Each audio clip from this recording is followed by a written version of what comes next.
Sins come in all sizes and types.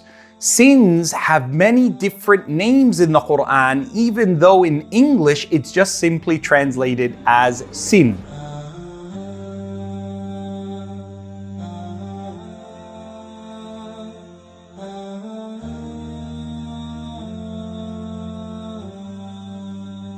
So I wanted to share some of the different words that Allah has used to describe sins and to give you a more deeper translation of it so you can understand that there are so many different types and categories, and also be warned that Allah subhanahu wa ta'ala has differentiated and made separate levels, because not all sins are the same and they're not all of the same type and quality.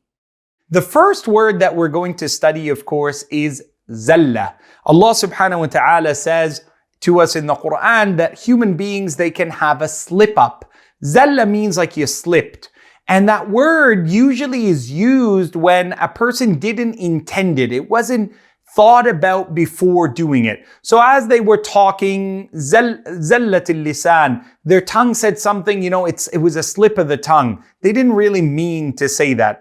And that is a mistake, but it doesn't have the same category and have the same level as one who has amdan, someone who was intentional and thought about what they wanted to say to hurt another. Another word is junah.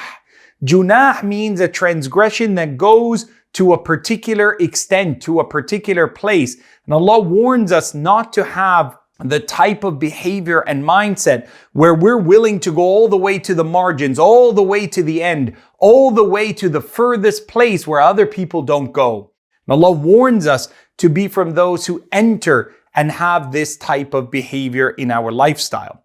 One of the words, of course, that is very famous is kabira, a major sin. In fact, you can probably better translate it as an enormity. It's something that's so massive in its harm. It's something that is usually a public sin that involved other people and was something that may be known publicly or done privately but becomes public knowledge. And a kabira is something that you and I want to stay away from. There are numerous hadith of the Prophet ﷺ where he says, اجتنبوا السبع الموبقات.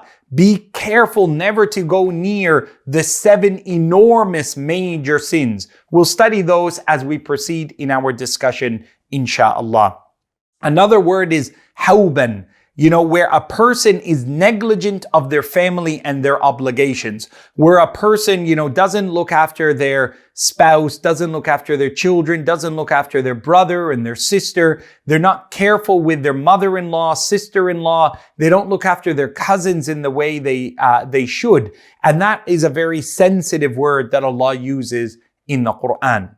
Another word that Allah uses is lamam, which means to compile. And it could be small little things that you do, but you put them all together, they become a massive mountain of error. Abdullah ibn Mas'ud radiallahu anhu, he said, you guys think, he says about the people who lived with him, some of you think that the small mistakes that you do individually are not a big thing. But at the time of the Prophet ﷺ, we used to see each of those the size of a mountain.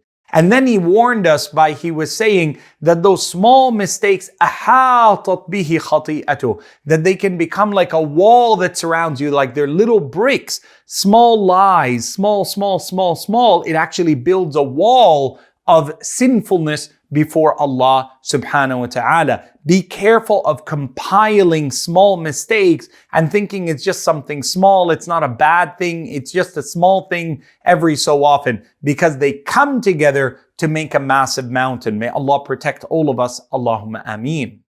Another word that Allah uses in the Quran is ithm, which means that a person has delayed or neglected doing good. It's not that they did wrong, but Allah subhanahu wa ta'ala allowed them an opportunity to do good. They're there to be able to do something righteous, but they stepped back from it. They didn't fulfill the good that they should have, and they neglected that opportunity. And that's something that is an ithm. May Allah subhanahu wa ta'ala protect us. Another word is wizr. وَلَا تَزِرُ وَازِرَةٌ وِزْرَ أُخْرَى. No one will bear the weight of a mistake that they have made other than themselves. So I'm only going to come before Allah with my own mistakes. My wife won't carry mine. My children won't carry mine. You're not going to carry your parents' mistakes, but you will have wizr. And that wizr, it will weigh heavy. And the Prophet ﷺ told us on the Day of Judgment that people will come carrying their mistakes on their shoulders. If somebody stole a car, it'll be carried upon them.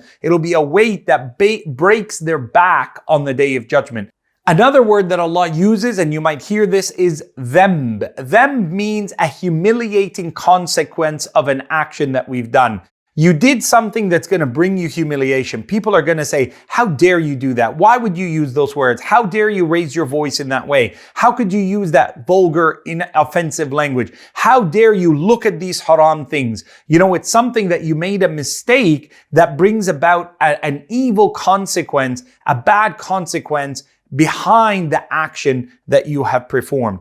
Another word, of course, is khata. لا تؤاخذنا إن نسينا أو أخطأنا. A khata is a mistake, something you didn't intend to do, but you ended up doing it. You didn't plan on doing it and you made a mistake. And it's one of the things that is still counted against you. So you ask Allah to protect us from mistakes. Because in life, even as a young person, I want you to know that mistakes have consequences. You can't just say, hey, I made a mistake and move along in life. You need to, if you've made the mistake, learn not to repeat it and be apologetic and acknowledging of its effect on others.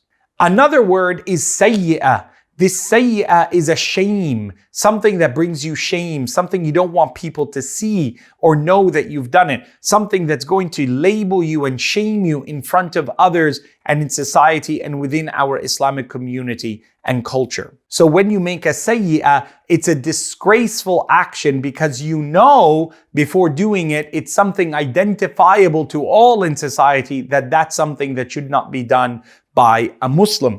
Another word that Allah uses in the Quran is su or sayyi'ah. Su is to do something that is evil, to do something that is known by others as wrong. It's a boundary that should not be crossed. Another word is ma'asiyah or isyan.